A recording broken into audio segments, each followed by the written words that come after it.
Doesn't make any sense. Did you ever practice swearing when you were a little kid? I almost didn't have to. It was funny. I've talked about this before with people. You were just such a natural. Yeah, like all of us swore because we had like older brothers and sisters. So like Tony would teach me what swears actually meant and how to use them in context. Yes.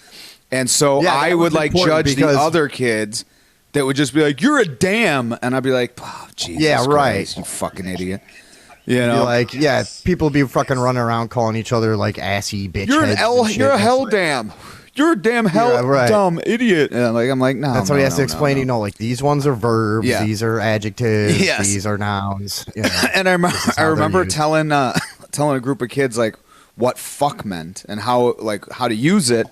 But here's the thing: is at the same time, I'm all fucking enlightened in their mind, but I didn't even know what fucking was because I was like 6. And so I hadn't.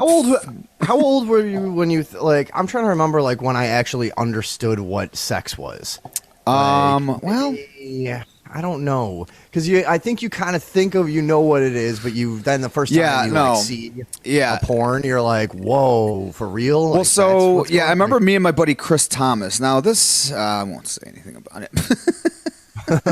What? He was one of those weird. He was super cool still, but as a little kid, he just like always wanted to whip his dick out. He was just like when we were like 5 and 6, he was just one of those kids like, I want to put my wiener on the windows. Like, why? What for? Yeah, we had that. I went through a phase. Yeah, so I never did that. I was just like, what? But when in Rome, I didn't want to be the weirdo. Exactly. Yeah. You could be made to feel. That's the I know. Thing about being a kid is you could definitely be made to feel like an outcast for anything. Yeah, for not doing the dumbest shit.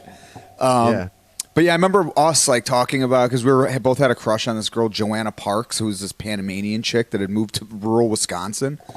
Any relation to Mikey Parks? No. Okay. No, and it's weird because both of them have Korean last names. So hey, what's up? What's going on with that? But yeah, Joanna Parks, and then we would like talk about her like touching her boobs and like I don't like her butt and stuff like that. But and then we talk about. But you didn't really know why. But we didn't know what what we were supposed to do with it. We knew it had something to do with our shit and then her shit, but we didn't really know exactly. And you knew it was interesting. Yeah, I knew I had a you fascination. Wanted to talk about it incessantly. You know what I mean? But you didn't think really. About it. What were you actually picturing at the time? It's like, you just had some made up idea in your head of like whatever you guessed that it was. Which is just far from the truth. Way far. And I remember also people comparing it to a peach. I remember us all calling it, like, referring to it as a peach in class, you know what I mean? So that it was like a code vagina? A vagina, yeah. A peach. Really? Yeah. And so... We called them canned herrings. Yes. When I was a boy, we would call them pickled herring. Right. I'd like to get into that lady's can of pickled herring, wouldn't you? Like, I sure would. I sure would put my Dijon mustard on her pickled herring. Exactly. That was how we were. It was a different time. Newsies and shit and but then I remember my brother Tony wakes me up when I was like 7 maybe. I was probably about 7. And maybe I was 8-ish. Well, no, probably 7. Anyways, he's waking me up. Today's the day. I might have told this story, but he's like, "Hey, what's up, man? It's your birthday." And I was like, "Oh yeah, it is my birthday."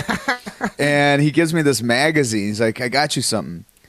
And he gave me like a book of Lifesavers candies, like where you like opened it up and it was all the different packs of like butterscotch and assorted fruit and whatever on both sides. It was like I don't think I ever had one of those. Yeah, it was just like a binder kind of thing with like little slots in it for the packs.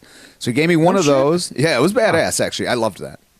That's cool. But then he gave me this car magazine, and I was like, "Oh, when they always had the fucking ladies in there." No, I was like, Tony, I don't like cars, but it was. Then he goes, "Well, open it," and I opened it, and it was a fucking Penthouse. That ain't no car magazine, but I bet it got your engine revving, didn't it, pal? Hey. Yeah. But yeah, so that was just like straight up, you know, wide open. The world was wide open. And also everything in that magazine was wide open. Well, it was like, right. It was weird because that's not what you're picturing. You know what I mean? No, and also it was like just terrifying. Like, it was kind of, but it was fascinating, and I was enthralled with it literally from that minute on. Yeah, it was just.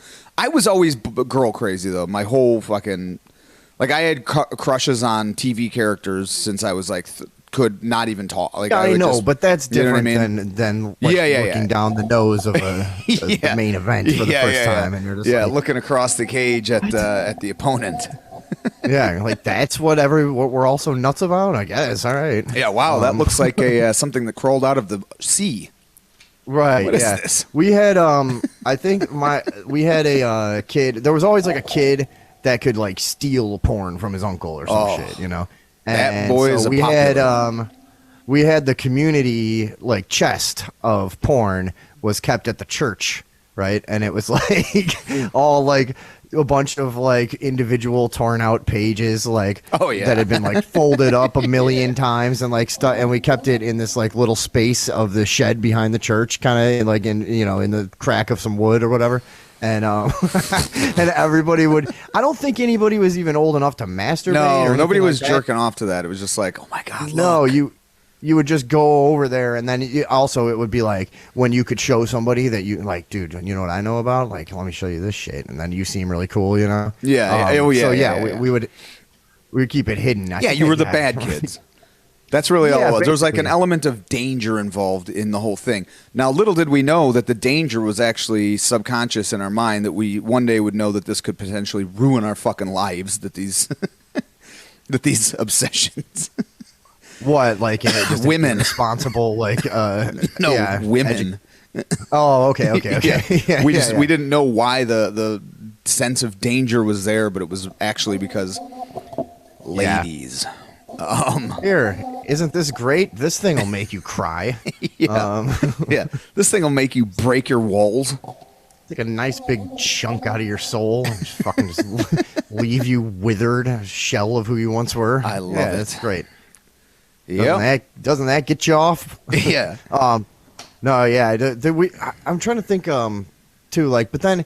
Well, my original question, like, how old were you when you really understood, though, like what it was, what it looked like? I want to say, even back then, like, I can't imagine what's going on now, but I want to say I probably saw like a porn tape when I was maybe like 10 or 11. Yeah, that's around when. I mean, I was in a boys' home at 11, so by then I pretty much had gotten the rundown by the older kids in my life. You know what I mean? I kind of was explained to it. So what is it now? Do you fucking watching porn when you're 3 now? Like, and it's just like it's fisting. It's who the fuck knows what these kids are seeing right off the bat? They're just like, oh, this is what sex is. It's like, not really. Yeah. But no, in fact, you're gonna. Yeah, I actually. So wish you'd set your expectations a little lower. Yeah, kids. Yeah. Bumble's not going to provide that, although maybe. Hi, David Box. Also, Critchell says he's probably, I don't know, that's why Vinny can never go back to Burr Ridge. And I don't know what that means, but. I have no idea. Good. Sounds stupid, though. Well, at least he didn't call in and say it. Right. Yeah. Not yet, at least. Yeah. Phone lines are open, folks. Anyways, whatever. I don't know why I was thinking about that. Probably because I was just trying